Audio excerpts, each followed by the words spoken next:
Salut, c'est Arnaud, bienvenue dans cette nouvelle vidéo du journal d'une installation. Alors, c'est la deuxième semaine où je te réalise ces vidéos. Et comme à chaque fois, en fait, je te réaliserai des vidéos à partir du moment où il y aura eu des évolutions dans ce projet. Alors, qu'est-ce qu'on a pu avoir comme évolution dans ce projet? Tout simplement, en fait, lundi, on a eu rendez-vous avec Gilles Andrieux du cabinet Espace, qui est revenu donc avec l'OFA, l'offre ferme d'achat, que nous avons précédemment signée. Alors, qu'est-ce qui se passe? Tout simplement, nous, donc le vendeur avait une proposition initiale. Nous avons réalisé une proposition qui pour nous était plus basse que la proposition du vendeur. Après, on présente un dossier qui est relativement solide pour ce vendeur. Et donc, c'est le jeu. Le vendeur a réalisé une contre-proposition. Alors, la contre-proposition, comment elle s'aborde, comment elle se voit? Déjà, il y a une exclusivité. Donc, ça veut dire que il y a une proposition qui a été faite, on n'y a pas répondu, donc on n'a pas validé l'OFA. On fait notre proposition, la personne ne valide pas cette proposition, mais nous fait une autre contre-proposition. Donc, l'OFA n'est toujours pas validée. Donc, on arrive à une contre-proposition. Deux possibilités, donc, soit on l'accepte et cela fige l'OFA, soit on ne l'accepte pas et on refait une proposition. Et dans ces cas-là, on est reparti sur une OFA non validée avec un risque de nous faire shipper cette transaction.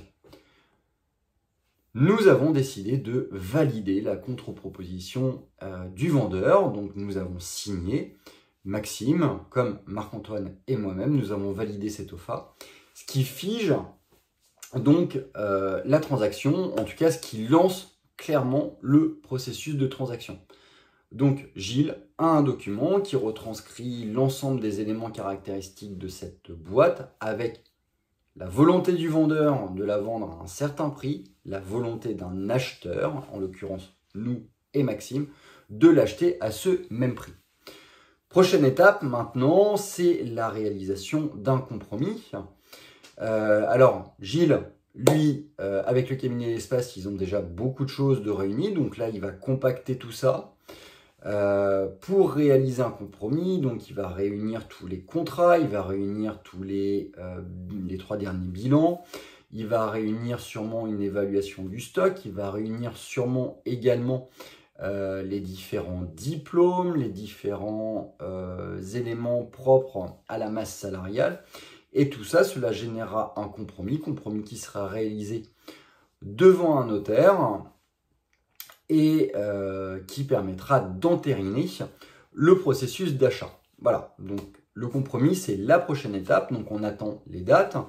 En parallèle de tout ça, le cabinet Espace est en train de nous concocter le cahier de transaction qui va réunir les différents éléments propres à la transaction, donc à savoir la description des acheteurs, la description du produit, les 3 derniers bilans, le compromis, la masse salariale, les perspectives d'évolution, la situation géographique, bref, vraiment un ensemble d'informations qui seront transmises aux banques pour la réalisation donc de la négociation bancaire.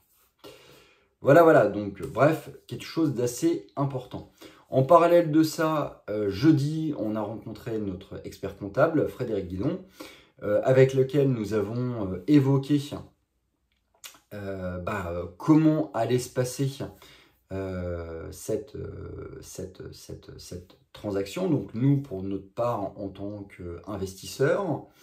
Donc, nous, pour le moment, en fait, on a notre SELARL, la pharmacie du manoir. On a une holding qui est au-dessus, qui est commune à Marc-Antoine et moi-même. Alors, pour information, une holding détenue par 2 pharmaciens ne peut contenir que 4 pharmacies. Donc, au final, une pharmacie dans laquelle nous sommes propriétaires, gérants, gestionnaires, et 3 autres pharmacies dans lesquelles nous pouvons être investisseurs.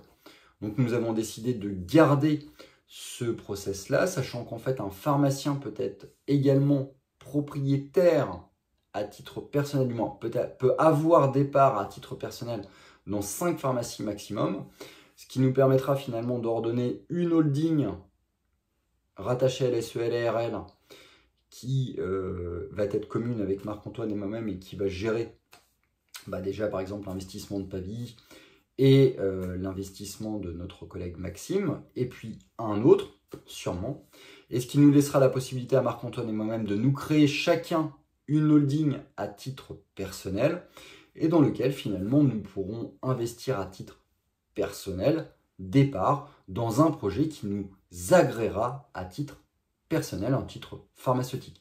Pour l'instant, on réalise des projets communs avec Marco. Peut-être que dans un avenir plus ou moins proche, en fait, on sera amené à réaliser un investissement dans 2 outils professionnels différents, parce que tout simplement, on a parfois des perceptions qui peuvent être différentes. Donc voilà, donc le montage, l'impact un petit peu financier, comment tout ça allait s'organiser, un petit peu notre projet autour de cette pharmacie et comment ça allait s'organiser avec Max. On a discuté un petit peu mise en place d'un pacte d'associés, quels étaient un petit peu les items importants, et tout ça, ça sera revu avec un avocat. D'ailleurs, le cabinet Espace nous a redonné le contact pour la réalisation de la partie juridique de cette transaction, donc à savoir ça va être le cabinet Gaumont qui s'occupera de la réalisation du pacte d'associés, la création de la reprise de la SEL, la création de la holding pour Maxime. Voilà, donc ça c'est ce qu'on va pouvoir voir avec le cabinet Gaumont. Fin de discussion a été portée en fait sur la possible création d'un GIE, donc un groupement d'intérêt économique. Alors quel est l'intérêt de ce groupement d'intérêt économique? C'est finalement de créer une structure, une unité véritablement existante administrativement et qui s'occupera de la gestion des commandes pour les différentes structures dans lesquelles nous allons investir, donc à savoir par exemple la pharmacie du Manoir, mais également les 2 autres pharmacies dans lesquelles nous allons être investisseurs, finalement apporter du confort avec une certaine forme de cohérence économique au sein de l'ensemble des pharmacies dans lesquelles nous sommes soit propriétaires, soit partenaires. Voilà pour cette 2e semaine du journal d'une installation. Je te dis à très bientôt pour une prochaine vidéo. Alors, je ne pense pas qu'il va y avoir de vidéo tout de suite, dans le sens où Gilles Andrieux est parti en vacances, donc on va avoir un petit délai, à mon avis, d'1 ou 2 semaines, pendant lesquelles il ne va rien se passer. Et puis, je pense que très rapidement, on va embrayer sur la fameuse réalisation du compromis. Et ça, je te tiendrai au courant. Je te dis à très bientôt.